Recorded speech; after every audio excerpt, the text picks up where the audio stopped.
Baik, selamat sore teman-teman semua. Assalamualaikum warahmatullahi wabarakatuh.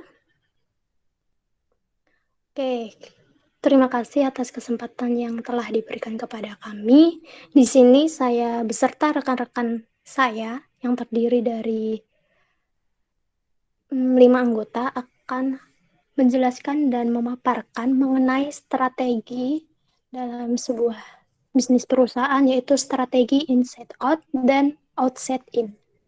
Di sini adapun untuk rekan anggota terdiri dari saya, Ulul Azmiati, kemudian yang kedua ada Femilia Kanza, yang ketiga Priscilia Cikita Putri, yang keempat Bernika Irnadianis, dan yang kelima Lia Aisyah. Adapun outline dari pembahasan yang akan kami presentasikan, yang pertama mengenai pengertian strategi, kemudian yang kedua perbandingan strategi, yang ketiga hubungan antar strategi, dan yang keempat manfaat serta kekurangan atau kelemahan strategi, dan yang kelima contoh dari perusahaan yang menerapkan strategi. Oke, sebelum menginjak ke pengertian strategi inside out dan outside in, jadi kalau kita membahas tentang suatu kesuksesan dalam pemasaran maupun bisnis, ada banyak hal yang perlu dipertimbangkan oleh perusahaan. Salah satunya yaitu pertimbangan terkait strategi yang akan dilakukan. Nah, di sini pembahasan kami membahas tentang 2 strategi perusahaan yang dapat diadopsi dan dikembangkan, yaitu strategi outside in atau strategi inside out atau strategi dari dalam keluar, serta strategi outside in atau strategi dari luar ke dalam. Nah, strategi ini meskipun berbeda secara metodenya, tetapi memiliki tujuan yang sama, yaitu menciptakan nilai jangka panjang dan pada akhirnya digunakan untuk mencapai kesuksesan bisnis. Oke, yang pertama yaitu pengertian mengenai inside out. Jadi, strategi inside out adalah strategi atau pendekatan yang berfokus pada internal perusahaan terlebih dahulu, dalam artian bahwa perusahaan menggunakan sumber daya yang ada untuk mendorong nilai dari gagasan yang telah dirumuskan. Nah, strategi ini membangun kekuatan dan kemampuan internal perusahaan atau SDM perusahaan dengan memanfaatkan kompetensi internal mereka seperti tim yang berbakat, kemudian hubungan pelanggan jangka panjang, serta sistem dan proses yang efisien. Kalau pendapat lain yang kami temukan itu, strategi inside out itu ditunjukkan dengan tindakan perusahaan membuat suatu produk terlebih dahulu tanpa melalui uji analisis kebutuhan pihak eksternal atau konsumen. Kemudian lanjut ke pengertian strategi outside in. Nah, outside in adalah pendekatan yang dilakukan oleh perusahaan dengan melihat apa yang dibutuhkan oleh pasar atau konsumen, yang kemudian perusahaan berusaha menyesuaikan diri untuk melahirkan produk atau layanan. Nah, sesuai dengan pengertiannya, outside in atau dari luar ke dalam. Jadi, ketika perusahaan menerapkan strategi ini, maka perusahaan akan melihat terlebih dahulu apa yang dibutuhkan oleh pasar atau konsumen, yang kemudian perusahaan akan menyesuaikan diri untuk melahirkan produk dan jasanya. Nah, bagi perusahaan yang menerapkan strategi outside in ini, memiliki keyakinan bahwa memberikan nilai pelanggan adalah satu-satunya cara untuk sukses, dan strategi luar ke dalam ini berorientasi pasar eksternal dan mempelajari wawasan pelanggan dengan cermat sebelum membuat strategi pemasaran. Baik, selanjutnya kita beralih ke perbandingan dari strategi outside in dengan inside out. Nah, yang di sini akan disampaikan oleh Saudari Kanza. Saudari Kanza, dipersilakan. Baik, terima kasih atas waktunya. Jadi, untuk perbedaan ini kita bisa melihat beberapa faktor perbedaan yang sangat mencolok antara strategi inside out dan juga strategi outside in. Yang pertama yaitu pendekatan. Di sini terlihat bahwa strategi inside out mereka ini lebih fokus kepada diri mereka sendiri dalam artian yaitu internal perusahaan. Berbanding terbalik dengan strategi outside in yang lebih melihat pada perkembangan pasar yang ada, khususnya pada perkembangan konsumen.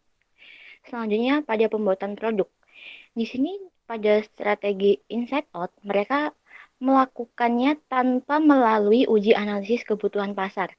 Sehingga konsumen di sini tidak begitu penting dalam faktor pembuatan produk. Berbeda dengan strategi outside in, di mana mereka melakukan uji analisis kebutuhan konsumen terlebih dahulu. Lalu selanjutnya pada kondisi. Di sini kita bisa melihat perbedaan yang sangat signifikan. Kenapa kondisi ini bisa sangat berbeda? Karena pada kondisi di strategi inside out mereka berada pada kondisi yang sepi kompetitor. Berbeda terbalik dengan strategi outside in yang berada pada kondisi yang padat kompetitor. Lalu selanjutnya pada sumber ide yang mendominasi. Dari faktor-faktor yang telah disebutkan tadi, maka di sini kita telah menemukan bahwa apa yang membuat ide yang mendominasi ini terlihat mencolok perbedaannya. Yang pertama untuk strategi inside out, pada basicnya sendiri, basic untuk memulai ide ini adalah internal perusahaan. Yang selanjutnya diikuti oleh supplier dan juga kompetitor.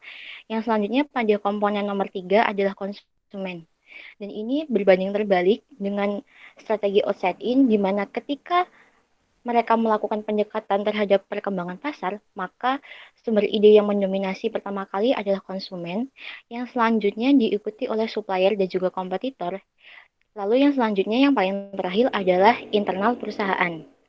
Lalu dari semua komponen ini, maka kita juga bisa menyimpulkan ada perbedaan yang sangat mencolok sekali pada kecocokan strategi ini pada era pasar global saat ini. Yaitu jika strategi inside out, mereka ini cenderung tidak cocok diterapkan pada di era pasar global saat ini. Berbeda terbalik dengan strategi outside in yang sangat cocok untuk diterapkan di era pasar global saat ini. Terima kasih.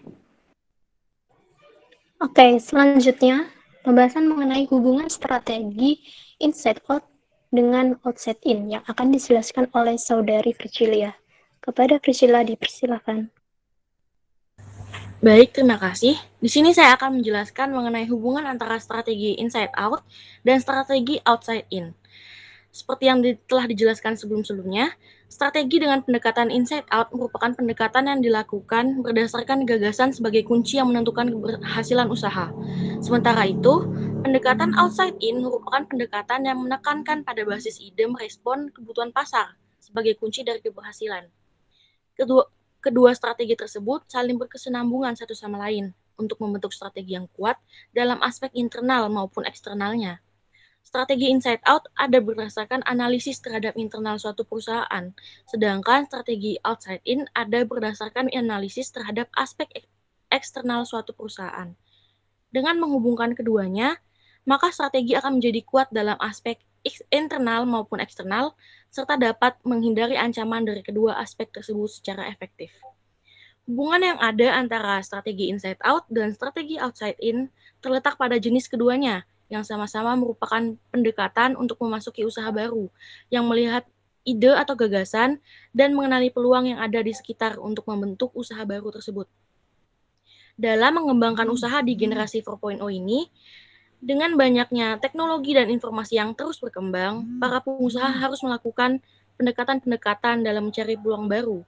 Pendekatan yang bisa dipakai dalam perkembangan IT yang semakin marak ini adalah pendekatan inside out dan outside in, yang apabila digabung atau dilakukan secara berkesinambungan akan melahirkan strategi yang lebih efektif dalam pembentukan usaha baru dengan aspek SWOT yang mendukung kemajuan dan kapabilitas usaha secara positif.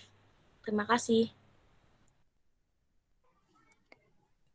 Baik, terima kasih. Selanjutnya kita beralih ke manfaat serta kelemahan dari masing-masing strategi.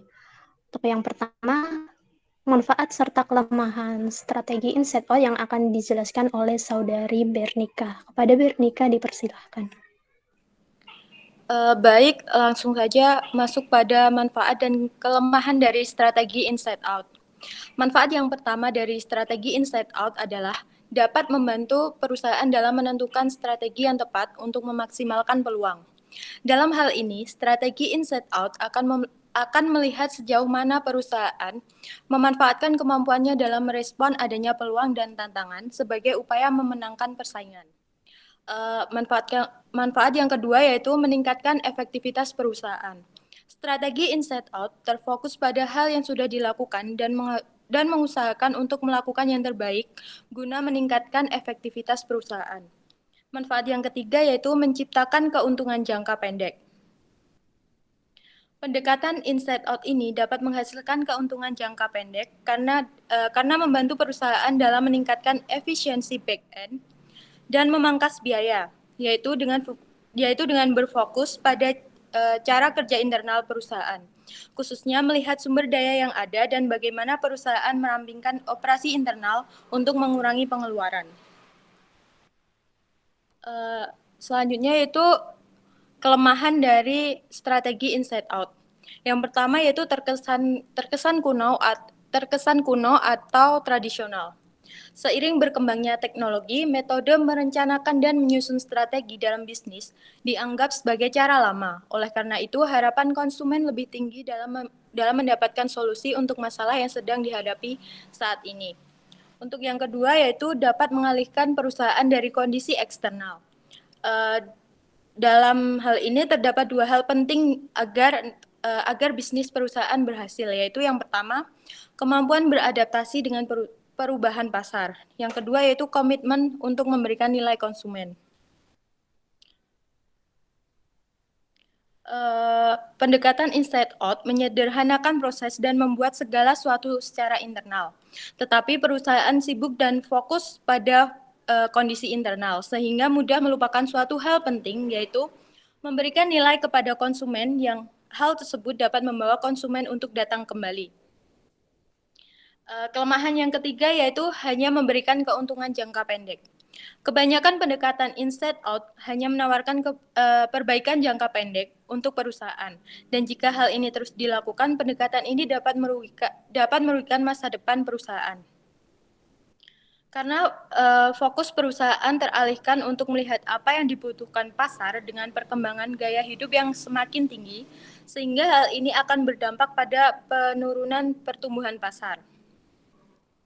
Yang selanjutnya yaitu masuk pada manfaat dan kelemahan strategi outside in. Manfaat yang pertama yaitu inovatif. Strategi outside in dinilai unik karena menggunakan tren pasar untuk memandu produk dan layanan apa yang akan ditawarkan. Perusahaan dengan strategi outside in ini selalu berusaha untuk menentukan bagaimana mereka dapat memperluas permintaan produk dengan menyesuaikan kebutuhan dan perilaku konsumen mereka. Dapat dikatakan pemikiran mereka sejalan dengan konsumen mereka. Oleh karena itu, mereka selalu memberikan nilai tinggi. Manfaat yang kedua yaitu meminimalisir permasalahan yang terjadi. Dari analisa lingkungan eksternal, muncul perencanaan untuk meminimalisir permasalahan yang terjadi. Selanjutnya yaitu kelemahan dari strategi outside in. Yang pertama, sulit dipertahankan. Perusahaan yang menggunakan strategi outside in tidak memiliki pemahaman yang kuat tentang apa kekuatan dan kelemahannya, sehingga perusahaan tidak dapat mempertahankannya. Yang kedua yaitu dapat mengalihkan perusahaan dari kondisi internal. Pendekatan ini lebih berpikir secara eksternal daripada internal, sehingga kurang menyadari keterbatasannya sendiri. Perusahaan dapat melupakan kekuatan dan kapabilitas internalnya. Sekian yang dapat saya sampaikan. Terima kasih. Baik, terima kasih. Selanjutnya kita lanjut ke contoh perusahaan yang menerapkan strategi inside out beserta outside in yang akan dijelaskan oleh Saudari Lia Aisyah. Kepada Lia Aisyah dipersilahkan. Baik, terima kasih kepada moderator atas waktunya. Di sini saya akan menyampaikan contoh perusahaan yang menerapkan strategi inside out, dan strategi outside in. Yang pertama yaitu strategi inside out. Di sini kami mengambil contoh yaitu perusahaan Xerox Corporation. Jadi Xerox Corporation itu merupakan perusahaan yang bergerak pada bidang penyedia perlengkapan fotokopi, pencetak digital, scanner, dan proyektor yang berpusat di Stamford, Amerika Serikat. Dan awal berdirinya yaitu pada tahun 1903 oleh M.H. Kuhn. Dalam mengembangkan bisnis ini, Xerox Corporation itu menggunakan strategi inside out. Hal tersebut itu dapat dilihat dari bagaimana Xerox memiliki fokus pada perusahaannya tanpa melakukan uji analisis terhadap kebutuhan konsumen, yang mana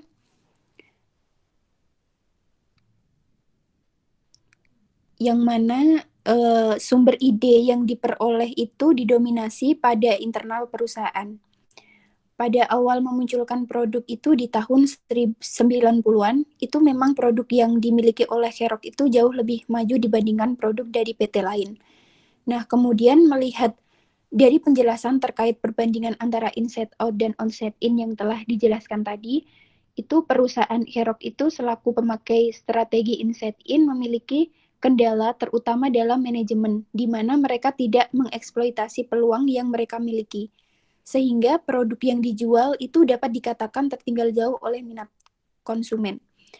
Hal tersebut juga kemudian menyebabkan perusahaan dalam kondisi sepi kompetitor, dan saat ini sendiri perusahaan Xerox Corporation itu bisa dibilang sangat tertinggal jauh oleh perusahaan lain.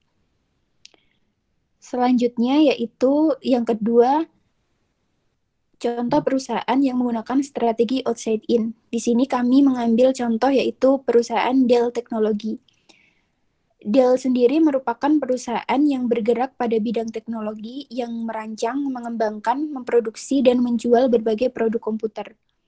Perusahaan ini itu berasal dari Amerika Serikat dan masuk sebagai salah satu pemasok personal komputer PC terbesar di dunia. Dalam menjalankan dan mengembangkan perusahaannya, Dell Corporation itu menggunakan strategi outside in.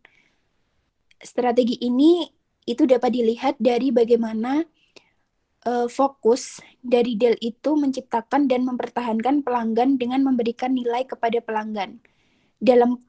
Terutama dalam ketatnya persaingan di pasar global, strategi penjualan yang dilakukan oleh Dell itu dapat menyesuaikan terhadap kebutuhan dan preferensi pelanggan di masing-masing negara.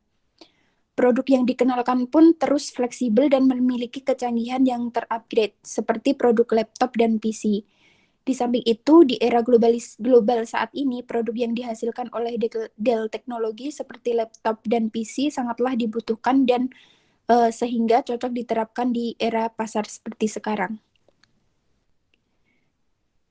Mungkin segitu saja, saya kembalikan ke moderator.